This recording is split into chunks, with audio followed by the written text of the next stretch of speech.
श्री शिवाय नमस्तुभ्यं भक्तो हर हर महादेव। जैसे कि आपको पता ही है कि 23 जुलाई को अधिक मास है और अधिक मास का जो रविवार है उस दिन पड़ रही है पंचमी तिथि अधिक मास की। ठीक है, गन्ने का रस आपको शिवलिंग पर चढ़ा देना है।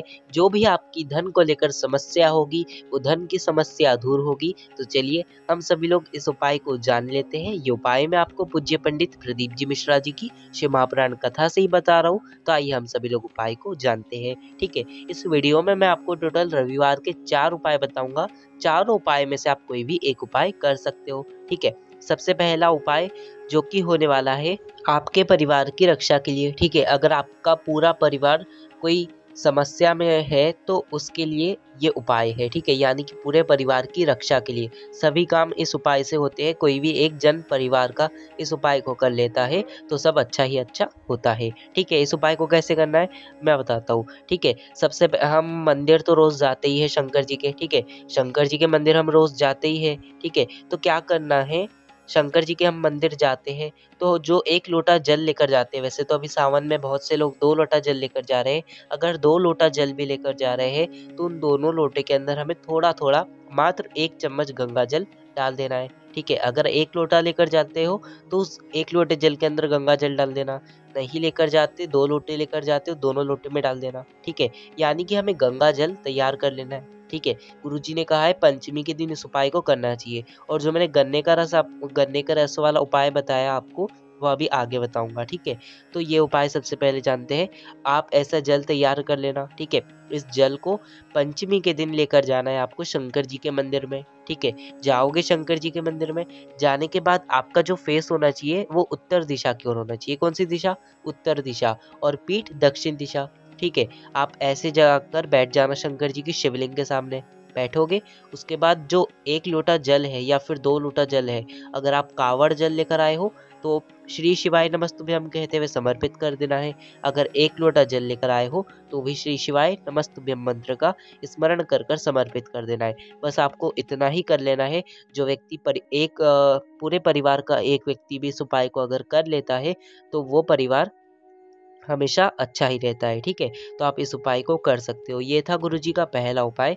अब जानेंगे हम सभी लोग गुरुजी का दूसरा उपाय जो कि होने वाला है आपकी मनोकामना के लिए। ठीक है, दूसरा उपाय आपकी मनोकामना के लिए होने वाला है। ठीक है, अगर आप पंचमी के दिन शंकर जी को जल चढ़ाने भी नहीं जा पाते हो, ठीक है, ये बिल्कुल छोटा सा उपाय है आपकी मनोकामना के लिए। ठीक है, गुरुजी ने अभी शायद अलवर की कथा में इस उपाय को बताया है, तो उसी कथा में से मैं आपको बता रहा हूँ। ठीक है, तो आप शंकर जी को जल चढ़ाने भी पंचमी के दिन नहीं जा सकते तो आपको इस उपाय को कर लेना है। ठीक है, आप कभी भी दिन भर में कभी भी पंचमी के दिन यानी कि रविवार के दिन आप शंकर जी के मंदिर में कभी भी जाते हो तो आपको इस उपाय को करना है। ठीक है, ठीक है, आप शंकर जी के मंदिर में जाओगे तो आपको शंकर जी की जो जलाधारी है, ठीक है, जो माता अशोक सुंदरी जी का स्थान है, सबको पता है ना। शंकर जी की जलाधारी में देखोगे तो बीच में ना एक मोटी सी लाइन होती है। जो कोई कोई शिवलिंग पर सांप बना रहता है, कोई कोई लाइन बनी रहती है, तो वो माता अशोक सुंदरी जी का स्थान है। उसके आगे देखोगे जहाँ से बिल्कुल जल डायरेक्ट बहता है, जहाँ से जल बिल्कुल डायरेक्ट जमीन पर नीचे बहता है, जिस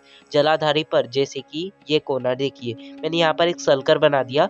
यहाँ पर आपको आपका जो सीधा हाथ है आपको हाथ लगाना है। ठीक है, लगाइए, मनोकामना बोलिए, फिर उस हाथ को हटा दीजिए।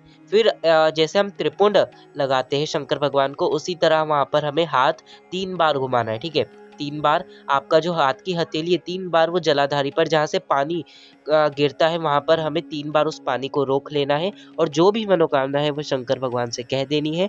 बस आपको इतना कर कर आ जाना है रविवार के दिन।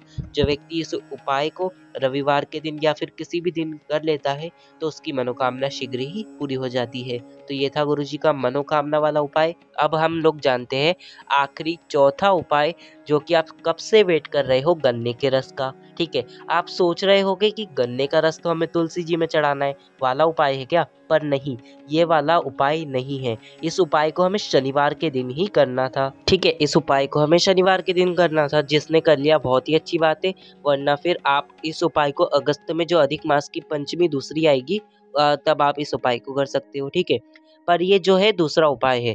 इस उपाय में भी आपको गन्ने का रस चाहिए, ठीक है। तो इस उपाय को भी आप पंचमी के दिन कर सकते हो, ठीक है। इस उपाय के लिए भी आपको गन्ने का रस चाहिए। तो गन्ने का रस कैसा लोगे, उस गन्ने के रस में ना ही आपको कुछ डला हुआ होना चाहिए, ठीक है। आप गन्ने का रस लेने जाओगे मार्केट में, आपको मार्केट में आसानी से गन्ने का रस मिल जाएगा। तो उस गन्ने के रस में आपको कुछ भी नहीं डलवाना है, ठीक है। ना ही नमक, ना ही नींबू, जो भी चीज़ डालते हैं वो लोग, आपको उनसे कुछ भी नहीं डलाना है। सिर्फ सादा गन्ने का रस आपको ले लेना है, ठीक है। ले लोगे, उसके बाद आपको अपने घर पर आ जाना है। आओगे, उसके बाद जाना है आपको शंकर जी के मंदिर में, ठीक है। शंकर जी के मंदिर में जाओगे। इस उपाय को मैं सबसे पहले बता दूं, इस उपाय को किया किस लिए जाता है, ठीक है। इस उपाय को किया जाता है लक्ष्मी वृद्धि के लिए। किसके लिए? लक्ष्मी वृद्धि के लिए। अगर आपके घर में भी धन संपदा की कमी हो तो इस उपाय को आप कर लेना, ठीक है। तो आप गन्ने का रस जब शंकर जी के मंदिर में लेकर जाओगे तो आपको आपका जो फेस होना चाहिए वो उत्तर दिशा की ओर रखना है और पीठ दक्षिण दिशा की ओर। ऐसे जाकर शंकर जी के शिवलिंग के सामने खड़े हो जाओगे। उसके बाद जो घर से हम वो जल बोल रहा हूँ, आप जो गन्ने का रस लेकर आए हो वो शंकर भगवान की शिवलिंग पर श्री शिवाय नमस्तुभ्यम कहते हुए समर्पित कर देना है। तो जैसा गुरुजी ने कहा है मैं आपको वैसा ही बता रहा हूँ, तो आप भी कर सकते हो, ठीक है। तो आपको क्या करना है, एक लोटा जल लेना है, ठीक है। हल्दी की गांठ को उसमें डाल देना है, हल्दी का जल तैयार कर लेना है, ठीक है। तैयार कर लोगे, पंचमी के दिन आपको लेकर जाना है शंकर जी के मंदिर। जाओगे, उसके बाद जो आपका फेस होना चाहिए वो उत्तर दिशा की ओर, पीठ दक्षिण दिशा की ओर, जो हर उपाय में आपसे मैं कहता हूँ, ठीक है। खड़े हो जाओगे वहां जाके या बैठ जाओगे। उस जल को श्री शिवाय नमस्तुभ्यम कहते हुए आपको समर्पित करना है शंकर भगवान की शिवलिंग पर। और बस समर्पित कर दिया, बस उसके बाद 2 मिनट श्री शिवाय नमस्तुभ्यम मंत्र का जाप कर लीजिए और बस वापस आपको अपने घर पर आ जाना है। बस आपको इतना ही कर लेना है। पंचमी के दिन जो व्यक्ति गन्ने का रस शंकर भगवान की शिवलिंग पर चढ़ाता है उसके घर में धन संपदा की कमी नहीं होती है, ठीक है। इस उपाय को आप कभी भी कर सकते हो, पर अधिक मास की पंचमी पर करते हो तो बहुत ही अच्छी बात है, ठीक है। अगर आपको गन्ने का रस मिलता है तो ठीक, वरना फिर आप इस उपाय को बाद में कभी भी किसी भी दिन कर सकते हो, ठीक है। तो बस यही थे गुरुजी के चारों उपाय। अगर आपको कुछ नहीं समझ आया हो तो कमेंट में पूछ लेना, मैं कमेंट में आपको अवश्य बता दूंगा। तो बस आज की इस वीडियो में इतना ही। श्री शिवाय नमस्तुभ्यम। हर हर